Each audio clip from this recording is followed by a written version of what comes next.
Kembali lagi bersama kami, saya Nestianto Hadi dan rekan saya, Nur Sarifah Aini. Pada materi kali ini, kita akan membahas tentang pencemaran.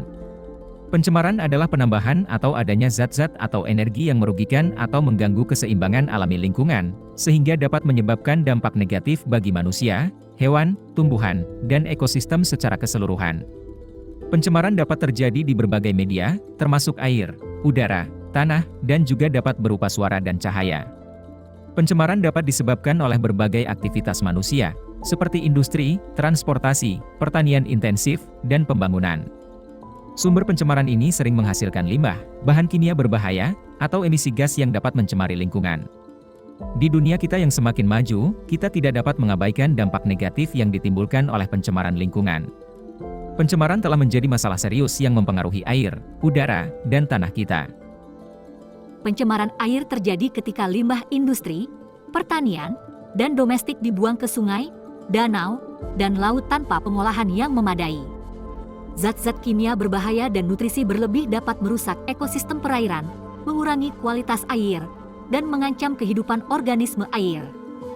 Pencemaran udara merupakan ancaman besar bagi kesehatan manusia dan lingkungan. Emisi kendaraan bermotor, pembangkit listrik, dan industri menghasilkan polutan seperti partikel berbahaya dan gas rumah kaca yang menyebabkan perubahan iklim dan masalah kesehatan, seperti gangguan pernapasan.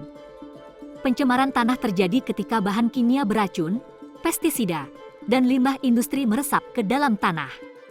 Tanah yang tercemar mengurangi kesuburan, mengganggu ekosistem alami, dan dapat mencemari sumber air bawah tanah yang digunakan untuk pasokan air. Dampak pencemaran sangat serius dan beragam, termasuk kesehatan manusia yang terancam, penurunan kualitas air dan tanah, berkurangnya keanekaragaman hayati, perubahan iklim, dan kerusakan ekosistem secara keseluruhan. Pencemaran juga dapat menyebabkan masalah sosial dan ekonomi, termasuk biaya tinggi untuk perawatan kesehatan dan kerugian ekonomi akibat kerusakan lingkungan. Namun, ada harapan dan upaya untuk mengatasi pencemaran lingkungan. Kita semua dapat berkontribusi dengan cara mengurangi pemakaian bahan kimia berbahaya, mendaur ulang, dan menggunakan energi terbarukan. Industri dan pemerintah juga berperan penting dengan menerapkan teknologi ramah lingkungan dan kebijakan yang ketat terhadap limbah. Edukasi dan kesadaran masyarakat tentang pentingnya menjaga lingkungan bersih, serta penerapan praktik berkelanjutan adalah beberapa langkah penting dalam melawan pencemaran.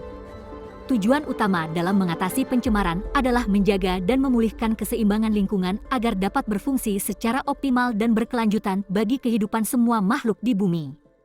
Dengan kerjasama dan kesadaran bersama, kita dapat melindungi lingkungan dan mengatasi pencemaran.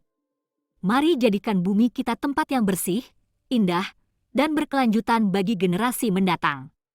Jaga lingkungan, jaga masa depan kita. Terima kasih telah mendengarkan pesan ini. Bersama kita bisa menciptakan perubahan positif. Salam lestari.